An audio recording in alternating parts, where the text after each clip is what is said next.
Hey friends, this is Jerry and I'm talking to you at the Green Beret Club West here at Range Tech. I've got Jeff and Buzz, the owner and one of the chief instructors here, and they're talking about their time doing the International Sniper Competition. And you guys had some great input on that. Yeah, we did. It was a good time. It was pre 9/11, back before the war, and I think 98, 99, right, guys? Yep, it sure was. Like not 27, 28 teams from around the world, mainly cold weather countries like Sweden, places like that. Of course, you had the whole cast of characters from Group and Navy SEALs and that sort of thing. Ranger battalions. Yep, Ranger battalions. It was a good time.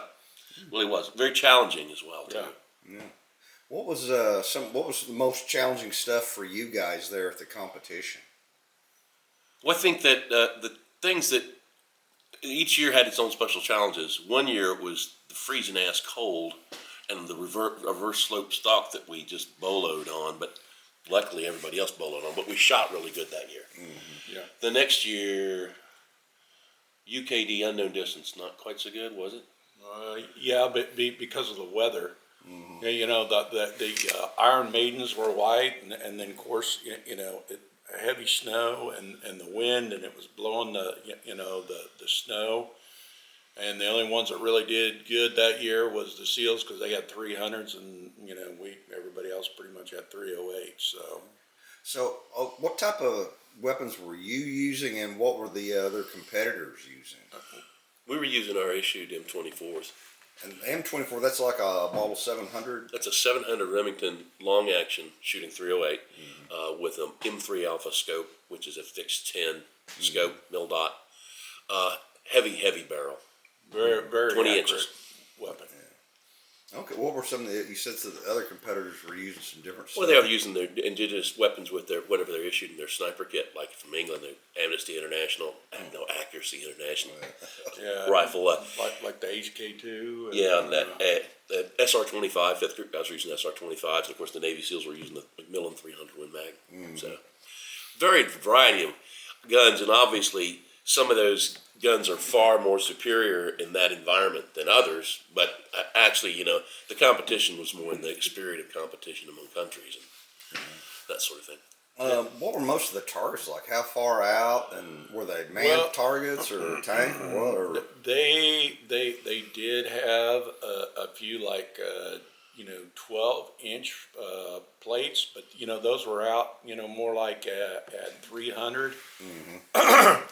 And then the rest of them were, like Iron Maidens. Mm-hmm. But, they had like the Noli Bush and, like the obstacle course. That's the one that really stuck in my mind because, we're flatlanders here and, that's like at, 6,000 and 7,000 feet. Ooh.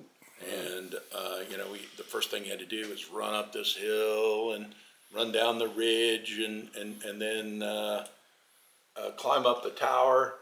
And then do a headshot at like 300. So that was basically a stress shoot. Right. And then you run down this little ditch down into this ravine, and then you climbed up out of it with a rope. And I don't know that you had like a rooftop, a grassy knoll. Vehicle inside of a vehicle. Yeah, inside a vehicle, and what else did you have? I can't remember all of it, but that was enough. But it was timed, and I think at that time me and Jeff were both like 37. Yeah. And I can remember the young SEALs were in the bleachers and go, damn, how old are you guys? You did a pretty good time for for old guys. Yeah, for old guys, And but the funny thing about it is that the guys that won the deal were two bare-bellied 5th Group guys.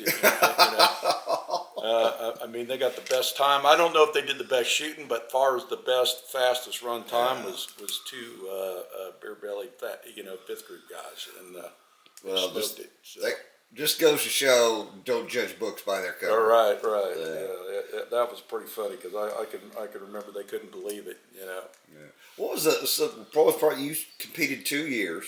And what was the biggest takeaways that you all had from there? Takeaways, probably the biggest ones were, it highlights the fact that the effectiveness of the weapon system you're using. Larger calibers naturally work better, like the 300 Win Mag, and also the fact that some of these guns were gas guns gave them a tremendous advantage at rapid engagement. So, and now we've switched over and we're running gas guns. I know active duty are running gas guns now, so to give them that better support capability. But those are probably the biggest takeaways I had. But like the SR-25 wasn't fully developed back then. True. Because like when I went to Sodica, I didn't think it was worth a crap. No. And then when my second deployment to Afghanistan in '06, we got a couple Title 10 SR-25s. M110s. Yeah. No, they were SR-25s. Really? And oh my God, I tell you what, I swore I'd never give away my bolt gun, and we zeroed them out there at 200, and I zeroed it in 5 shots and shot a cockroach moving across my my paper, and at that time I gave my bolt gun to my junior, and so did my other our senior Delta guy. Wow. Okay. That's Matty. true. Because that M110 didn't come out till we didn't get it till 9. That was 5, 6. So yeah. Yeah. All right. Well, wow. This has been a really fascinating discussion. And hey, friends, neighbors, we're going to do some more stuff at the Green Beret Club West. And so stay tuned. And thanks, Jeff, Buzz. Appreciate it. God bless you.